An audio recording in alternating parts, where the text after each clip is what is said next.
flyweight တန်းတစ်ခုလုံးရဲ့အလူရစိတ်ခေါ်ခြင်းကိုခံနေရတဲ့ Joshua Ban အခုတလော flyweight တန်းမှာအလောက်ကဆုံးသတင်းကတော့ Joshua Ban နဲ့ထိုးရဖို့ fighter တိုင်းဟာသူ့တောင်က Joshua Ban ကိုအပြိုင်ဆိုင်စိတ်ခေါ်နေကြပါတယ်စိတ်ခေါ်ခြင်းကိုခံရတဲ့ fighter ဆိုတာချန်ပီယံကပတ်ကိုရရှိထားလို့ဒါမှမဟုတ်နာမည်တစ်ခုခုမှရှိနေလို့ဒီလိုအင်္ဂါရက်တွေနဲ့ပြည့်စုံနေတဲ့ fighter တွေကိုသာတခြားသော fighter တွေရဲ့စိတ်ခေါ်ခြင်းကိုခံရတာပါ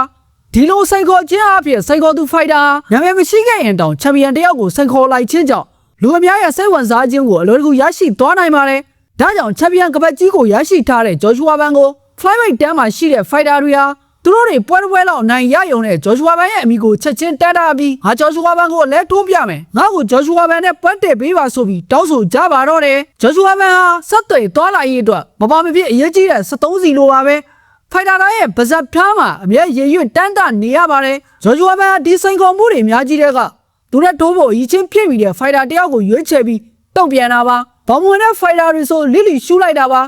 ဒီထဲမှာပထမဆုံးစိတ်ခေါ်လာသူကမနေကိတ်ပါပေါ်တူဂီသားတွေရဲ့ထုံးစံအတိုင်းဘယ်သူမှဂုတ်လို့မသတ်မှတ်ထားလဲကိုပါသာဂုတ်လို့သတ်မှတ်ပြီးဘွင်မြင့်တဲ့ထုံးစံအတိုင်းမနေကိတ်ဟာ Brandon Rival ကိုအနိုင်ယူပြီးချင်းမှာပဲ Joshua Ban ကိုကလင်းငယ်တယောက်လိုလွယ်ကူစွာအနိုင်ယူနိုင်တဲ့ပုံစံမျိုးစိန်ခေါ်လာပါတယ်တကယ်တော့ UFC 326မှာထိုးဖို့ UFC ဘက်ကကန်းလဲလာတဲ့အခါအကြောင်းမျိုးပြပြီးညှဉ်းဆန်သွားပါတယ်ဒါကြောင့်ဂျပန်ဖိုင်တာတိုင်ရာနဲ့အေဗီလာ17ရက်နေ့မှာကျင်းပမယ် UFC 327မှာပွဲတည်သွားတာပါနောက်တဲ့ဂျပန်ဖိုင်တာတယောက်ဖြစ်တဲ့ဟိုရီဂူချီကလည်းသူအနိုင်ရပြီးချင်းမှာပဲ Joshua Ban ကိုငါအနိုင်ယူပြမယ်ဆိုပြီးကြုံဝါလာပြန်ပါတယ်ဟိုရီဂူချီဆိုတာအရင်ကချန်ပီယံဆန်ခေါ်ခွင့်ရခဲ့တဲ့ဂျပန်ရဲ့တူရီသောဖိုင်တာပါနောက်ပိုင်း UFC မှာခဏအနားယူပြီးဂျပန် Rizin ပြိုင်ပွဲမှာဝင်ရောက်ရှင်ပြိုင်နေတာပါ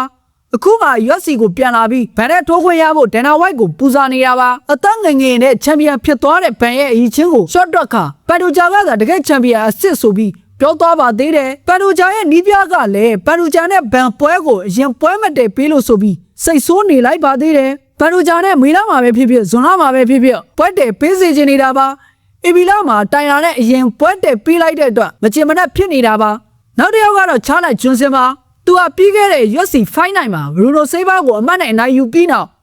အော်ဂန်အဝိုင်းတွင်းကနေဘန်ကိုနောက်တစ်ခါအလဲထိုးပြမယ်လို့ကြွေးကြော်လိုက်ပါတယ်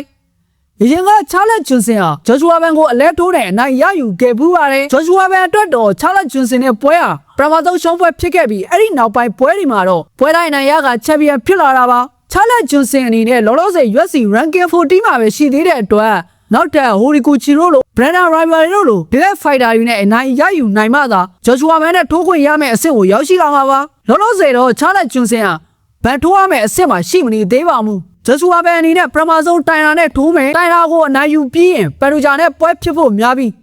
အဲ့ဒီနောက်မှာမှဟိုရီကူချီတို့မန်နကိတ်တို့နဲ့ဆက်လက်ထိုးရဖို့များပါတယ်သူ့အနေနဲ့အကုန်လုံးကိုအနိုင်ယူပြီးသွားရင်တော့ဝေဒန်ဒေဗီနောက်ထပ်ဘန်ဒန်ဝိတ်ချန်ပီယံခပတ်ကိုတက်ယူသွားဖို့များပါတယ်